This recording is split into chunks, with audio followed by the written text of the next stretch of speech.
Thanks, buddy. About a year ago, I started making sanitizer, which is just my homemade hand sanitizer, and who would have known that it would come in so handy? Should have made more.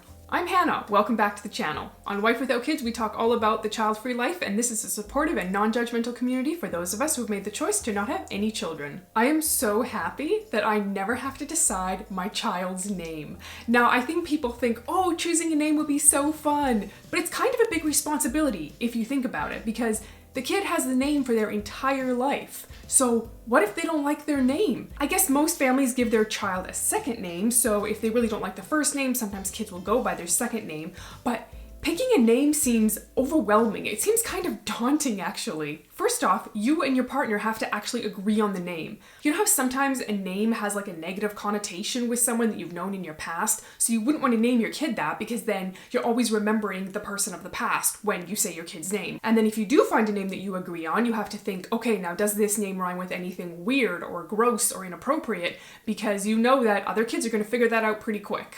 Kids can be pretty mean. I feel like for namesake, I got it pretty easy. My name is Hannah. The only thing that Hannah really rhymes with is banana and Montana, and I've heard every Hannah banana joke there is. And yes, all the Hannah Montana stuff too. And I was like way older than that whole Hannah Montana thing, so by the time people started making fun of it or saying, oh, you're like Hannah Montana, I'm like, she's like a child compared to me because I'm significantly older than her. And then my husband's name is Michael, and Michael doesn't really rhyme with a lot of anything. Michael, Bikel, Fikel, Cycle? I like my name, he likes his name, so we didn't really have any problems there, but I'm really glad that I don't have to make that choice for a child. Oh no. Oi! There goes his clavicle. It's never good when you fracture a clavicle.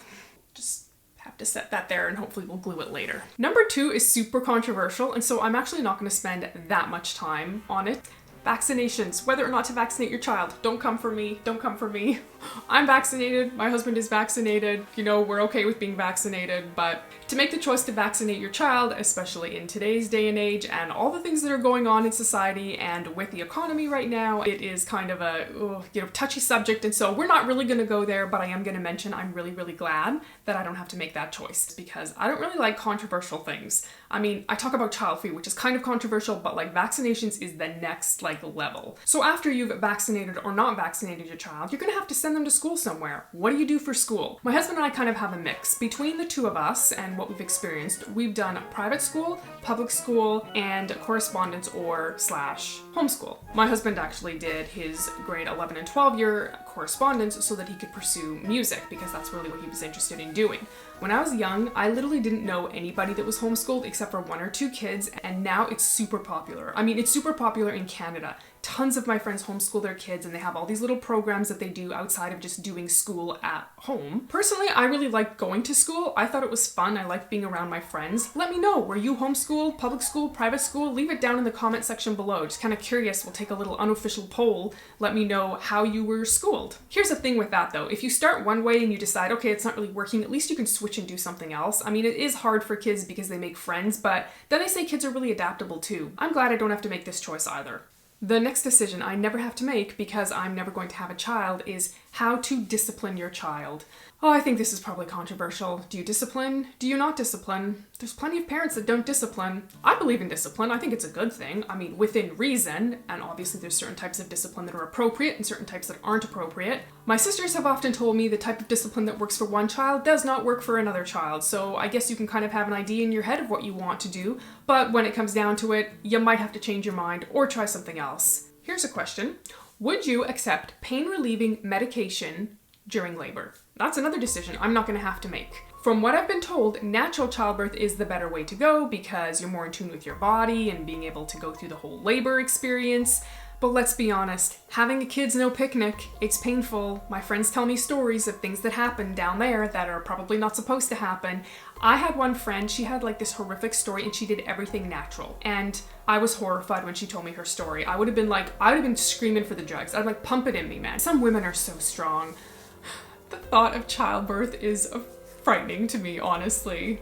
I don't think I'm as tough as I think I am. Like in my head, I feel like, oh, I'd be tough. But then when it came down to it, I don't know that I would be. Honestly, I don't think I would be. One thing I have a question about is, do you make that choice whether or not you're going to do a natural birth or not a natural birth before you go into labor? Like, is that something you figured out with your spouse and you're just like, no matter what, I'm doing a natural delivery, no matter if I'm screaming for the drugs, don't give them to me? Or is it like something where you think you're going to go natural and then you get in there and you're just like, give it to me. I don't care. I can't handle this. It's too extreme or it's too painful or it's too uncomfortable or whatever the case is. I suppose you're the pregnant lady having a baby. You can probably change your mind. If you know how that goes, leave it down in the comments below, because obviously I have no idea.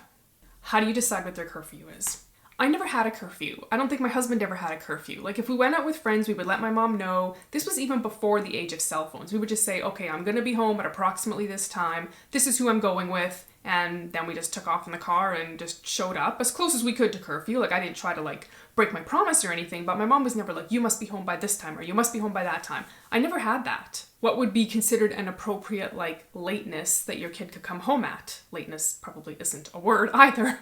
Okay, this next one is kind of weird because most people probably wouldn't really think this was like that hard of a decision to make, but for me it would be. This is where you would go on vacations or where you would take your kids for like amusement parks or entertainment, that kind of a thing. Okay, let's talk vacations first. I mean, vacations would be, I think, more complicated. Right now when my husband and I go on vacation, we just decide, we look online, we're like, okay, what kind of stuff do we want to do on vacation? We find things that we want to do and we just go do it. So I feel like it's pretty straightforward, and we tend to pick places that are not oriented towards families or family vacations because we're two adults and we don't need all the like little playthings that kids need, and so we stay away from all of those types of places.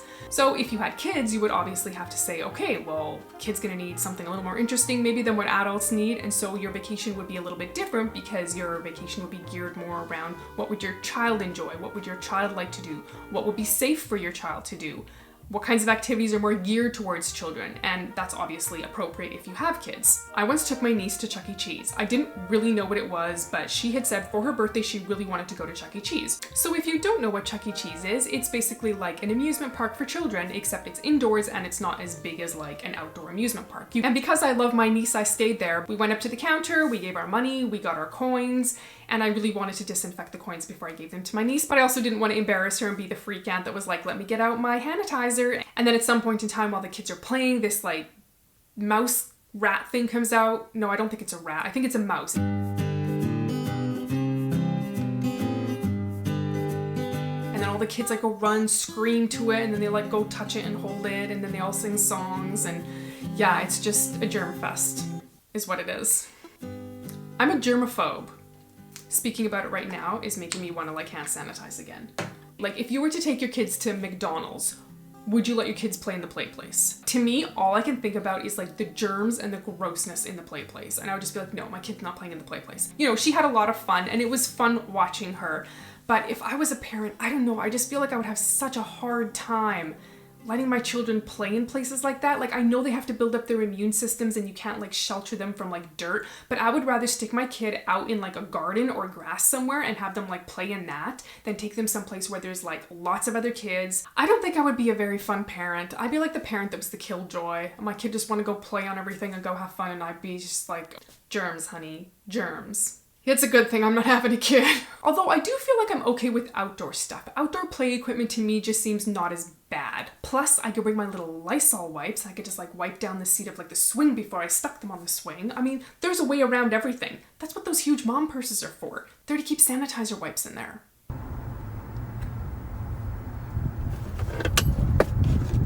The next thing we're talking about is super germy, cloth or disposable diapers. I think there was a period of time when there wasn't disposable diapers and every kid just grew up in cloth. And then disposable diapers became a thing, and so then everyone kind of went to disposable. And now you have a generation of people that say, you know what, cloth diaper is actually better for the baby. It's better for their skin, it's better for the environment, and so you kind of have this like, let's go with the cloth. Cloth diapers are expensive. I mean, disposable diapers are super expensive too. But my sister was doing cloth diapers with her kid, and to kind of get started up with it, it's actually a pretty big cost at the beginning. But then I think probably in the long run, it ends up being cheaper because, well, you can reuse them. Whereas the disposable diapers, you're just using them one time and you throw them out.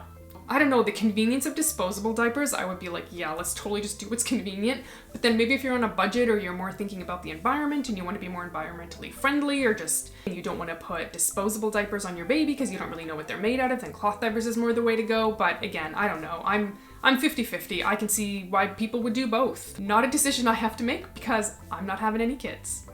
If you want to know more about what child-free life is really like, go ahead and click on the playlist that appears right here, and I'll see you next Wednesday.